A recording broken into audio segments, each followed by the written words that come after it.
Olá, meu amigo, minha amiga. Não vou me cansar de agradecer a vocês por estarem aqui no Portal do José, por estarem compartilhando os nossos papos e trazendo outras pessoas, né? E você que chegou agora, então, se inscreva, você não está no lugar errado. Aqui a gente sempre vai estar discutindo coisas interessantes que você não vê pelos grandes meios de comunicação e coisas que são ocultadas mesmo pelos grandes meios de comunicação, né? Então se inscreva e vamos embora. Gente, sábado agora a gente vai fazer uma conexão internacional, a gente sempre vai trazer vizinhos daqui do Brasil, de pessoas que estão em vários países da América Latina, pensadores, escritores, para a gente entender como é que é essa nossa vizinhança com esses povos, que interesses em comuns nós temos e se de fato a gente tem que ter preocupações e ações em conjunto, né?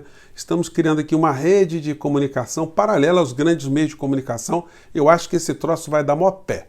Então, sábado, dia 4 de julho, o primeiro convidado é o Miguel Pérez Pirela, escritor e filósofo, e ele vai ajudar a gente a entender muitas coisas interessantes. Você vai ter revelações que você não viu em lugar nenhum aqui na rede e nem nos grandes meios de comunicação.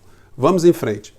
Eu queria conversar hoje sobre os temas tradicionais, que muita gente acha que são repetitivos, mas, gente, nós estamos num país agonizante, um país soterrado pela doença, pela violência, pela miséria, pela má distribuição de renda, pela ignorância. Então a gente precisa estar o tempo todo salientando alguns temas aqui e alguns personagens, eles vão eclodir na nossa conversa. A gente não vai ter como fugir muito disso, exceto se a gente não quiser dar atenção para esses temas. Então a gente vai ter que abordar várias vezes a figura do presidente da República e do ministro da Economia. E abordar também como eles estão sendo protegidos por todo um sistema econômico, um sistema midiático, para que o povo não entenda o que está acontecendo no nosso país e possa tomar algum tipo de atitude, né? Então vamos abordar isso aqui.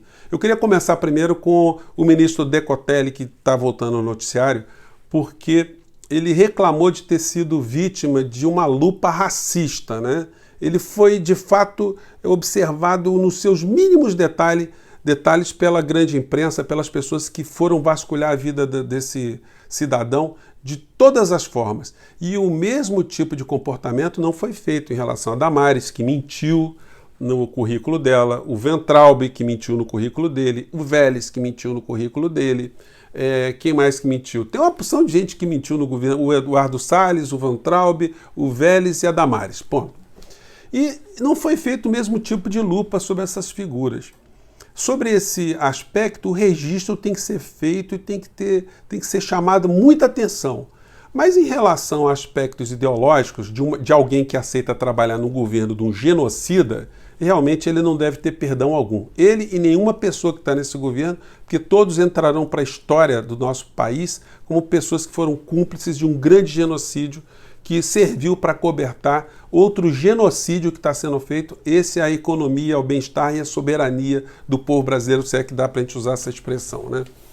Gente, quando eu digo a vocês que nós estamos numa situação que está sendo novelizada, as tragédias, e que elas escondem os reais responsáveis desse problema, eu não estou mentindo nem exagerando. Vocês pegam aqui o jornal o Globo, que fez aqui uma matéria de página inteira sobre a Covid-19, sobre esse número absurdo de mais de 60 mil mortos que nós já temos no nosso país. Eu pergunto a vocês, eles colocam gráficos, vão abordando uma série de questões. Quantas vezes eles falaram o nome Bolsonaro nessa matéria? Zero. Não falaram nenhuma vez. Quantas vezes o nome de Bolsonaro é mencionado nos telejornais como o principal responsável, já que ele é o responsável político maior do nosso país, que poderia juntar os governadores e prefeitos numa ação ordenada para combater a Covid? O que Bolsonaro fez? Ele lutou o tempo todo para que não tivéssemos o combate.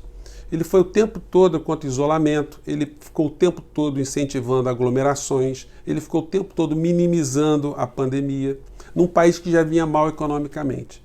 Então, os meios de comunicação, ao invés de esclarecerem o povo brasileiro que Bolsonaro é o principal responsável, porque o mundo todo acha que ele é o principal responsável no Brasil e na América Latina. Ele só não fala isso de uma maneira muito direta porque existem relações comerciais e relações diplomáticas. Vocês não vão ver da boca do Tedros Adhanom, lá da OMS, ele dizer Bolsonaro é um genocida. Ele não vai falar isso. Mas isso está sendo percebido nas entrelinhas. E quando essa coisa eclodir, quando o Bolsonaro finalmente cair em desgraça e ele perceber a sua pequenez política, ele poderá ser, inclusive, ser processado e condenado pelo Tribunal Penal Internacional em Haia. E sem falar nas desgraças que ele vai ter que responder aqui no nosso país, os diversos crimes e imputações que o clã Bolsonaro será acusado. Hoje ainda tem um grupo de pessoas que ainda apoiam o Bolsonaro, mas daqui a pouco, quando esse pessoal cair na real e eles perceberem o que aconteceu de fato com o nosso país, eles vão se voltar contra também. O Bolsonaro não vai ser sequer visitado na penitenciária quando ele lá estiver com seus filhos. Mas isso tudo é escondido pelos grandes meios de comunicação que não apontam essa responsabilidade para esconder o quê? O que o dono do Brasil está fazendo de fato, e o dono do Brasil é o Paulo Guedes. Paulo Guedes, ele é o representante, vamos dizer assim, o 5G de um processo de colonização que países como o nosso passou pela história da civilização inteira. Durante a história do mundo, vários países foram colonizados, foram vítimas de ocupação, de guerras, de saques, de destruição cultural, de bombardeios, enfim. Hoje nós estamos vivendo tudo isso junto, esse cataclisma todo, mas numa sociedade high-tech, onde o povo brasileiro é sangrado, o povo brasileiro é assassinado, sem que a gente perceba uma figura central coordenando tudo isso. Quando vocês olham, por exemplo, os relatórios do Fundo Monetário Internacional, que não são fáceis de ser encontrados, eu coloco sempre agora, a partir dessas nossas falas, aqui no nosso portal, para vocês conferirem, vocês vão ver que Paulo Guedes é um lacaio, é um representante, um office boy de luxo, desses interesses transnacionais aqui no nosso país, como aconteceu em outras partes, outras épocas aqui no nosso país, onde você tinha os capatazes, você tinha os senhores de engenho, nós tínhamos aqui as nossas elites atreladas às elites internacionais e não ao povo brasileiro, onde você tinha uma parcela gigantesca do povo brasileiro absolutamente desprezada e massacrada. Isso tudo continua a acontecer. E Paulo Guedes, quando a gente vê essa fala dele que passou aí por alguns canais, sobre a percepção que ele tem do ser humano, que ele tem de políticas sociais, políticas econômicas, de filosofia, a gente começa a entender mais o que nós temos pela frente. A gente já tinha visto várias falas degradantes de Paulo Guedes. Quanto mais se deixa ele falar, mais ele mostra quem ele é. E ele me lembra uma frase que eu vi numa aula de filosofia com o professor Roland Corbusier, que dizia que amadurecer é apodrecer. Essa frase é uma frase muito cáustica, né?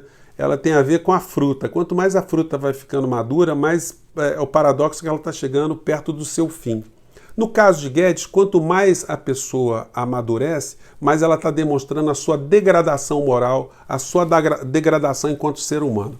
Vamos conferir aqui nessa fala dele aqui para ver se eu estou exagerando. Vamos lá.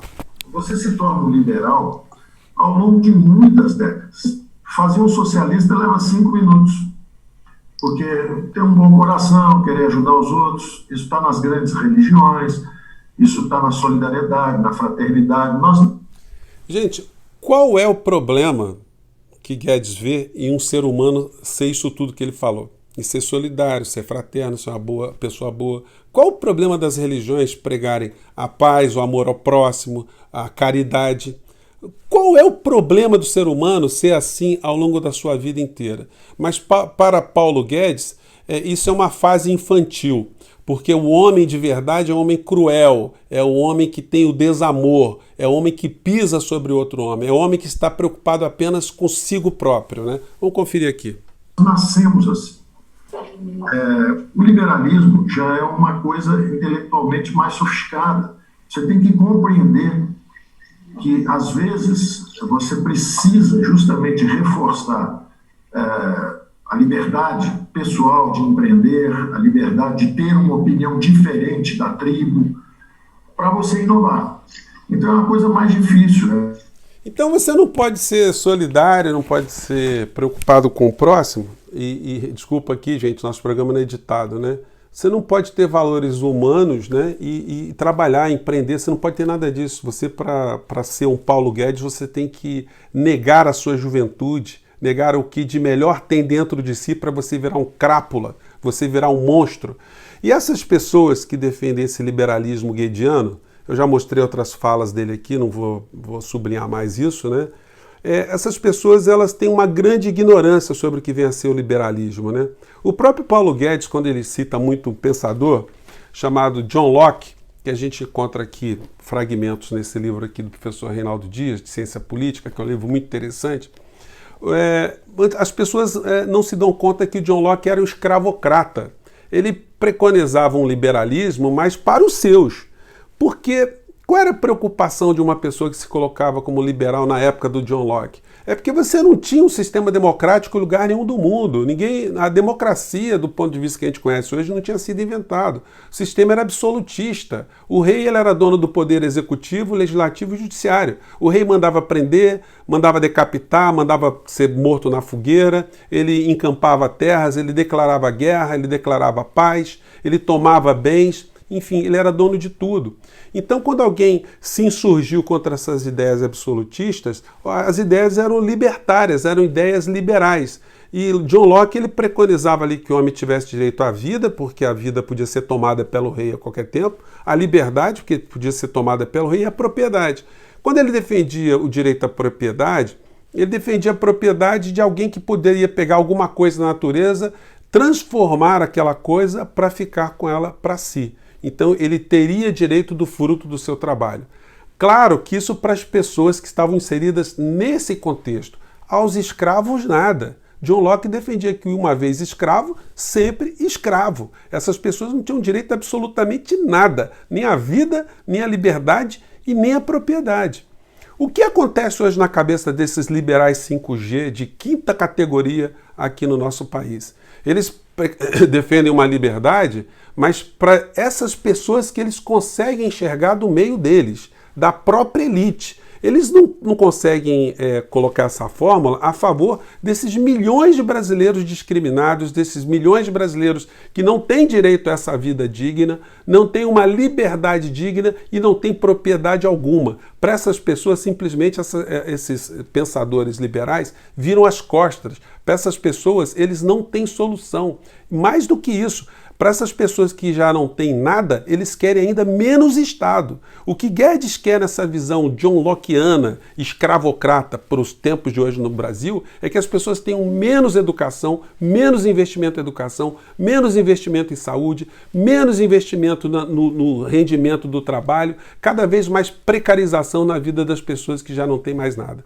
Então, uma pessoa que se identifica com esse tipo de ideologia, que se identifique com esse tipo de ideologia hoje, uma pessoa muito desinformada, ou uma pessoa de má fé, ou alguém que está tendo algum tipo de benefício com esse sistema que joga milhões e milhões de brasileiros no ostracismo, na ignorância, no analfabetismo, na falta, na carência total, ou essas pessoas, elas têm tudo isso junto, todos esses defeitos que sempre estão a serviço de pequenos grupos internacionais, como foi ocorrido, né? Como ocorreu na história do mundo ao longo de tanto tempo. Então compete a nós aqui, que estamos com esse espaço aqui muito importante, jogar essas reflexões, espetar o dedo, denunciar, chamar atenção para o grande cinismo e na mão de quem o povo brasileiro está. Gente, só para finalizar, porque são muitos temas aqui que a gente não consegue se desvencilhar, né? As pessoas perguntam qual a opinião sobre o projeto lá do Senado, que está votando a coisa da internet. Eu sou favorável porque a internet virou terra de ninguém. As pessoas têm que ter alguma forma de serem responsabilizadas pelas calhordices, as mentiras, os crimes que cometem pela internet. Eu não caio nessa onda aí de que tem que ser liberal geral, não funciona assim. A gente vê que tem muitas distorções e isso acarreta um prejuízo muito grande para nações democráticas, para a formação da consciência política. Me incluíram num grupo aí de WhatsApp por erro, sei lá, bolsonarista, e eu não reclamei, eu tô ali, eu gosto de conversar, né? E eu fico vendo, são mais de 150 pessoas no grupo de WhatsApp, eu acho que eles não sabem que eu sou eu. Gente, é uma coisa absolutamente abjeta. Vocês não têm noção do mundo que vive essa gente. Um mundo ancorado na mentira, no preconceito e na violência. E isso para mim é um grande objeto de estudo, isso me dá muito material. Gente, eu fico por aqui. Um grande abraço, espero ter jogado algumas reflexões para o dia de hoje e eu aguardo vocês nos nossos próximos programas. Um grande abraço, tchau!